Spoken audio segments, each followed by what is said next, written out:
联合国永续发展目标。目标10：减少不平等。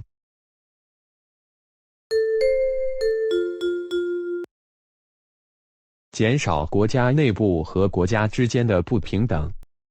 有充分证据表明，收入不平等正在加剧。最富有的10%的收入高达全球总收入的40%，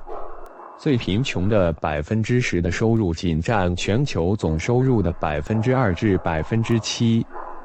在发展中国家，不平等增加了11%。如果我们把人口的增长算进去的话，这些不断扩大的差距呼吁采取行动，需要采取健全的政策，赋予收入最低的1%位数权利，促进所有人的经济包容，不分性别、种族或民族。收入不平等是一个需要全球解决方案的全球性问题，这包括改进对金融市场和机构的监管和监测，鼓励将最需要的地区提供发展援助和外国直接投资，促进人们的安全移民和流动，也是弥合不断扩大的鸿沟的关键。减少不平等现象，并确保不让任何一个人掉队，对实现可持续发展目标至关重要。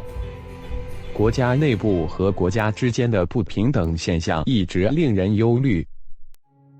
虽然在某些方面已出现了不平等现象减少的积极迹象，例如一些国家的相对收入不平等现象正在减少，低收入国家在贸易中享有优惠待遇，但不平等现象依然存在。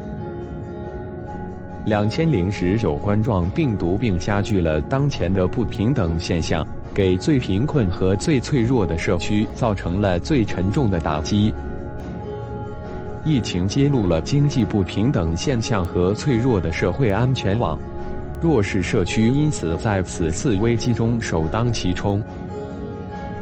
同时，社会、政治和经济方面的不平等加剧了大流行病造成的影响。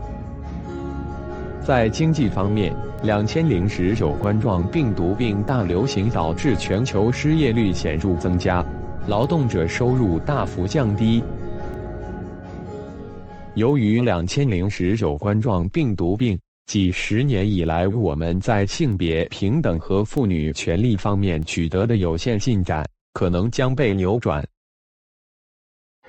从健康到经济，从安全到社会保障等，性别不平等加剧了2019冠状病毒病对妇女和女童的影响遍及各个领域。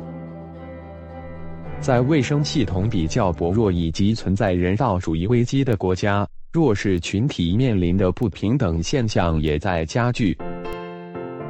难民、移民、土著人民、老年人、残疾人和儿童，尤其可能掉队，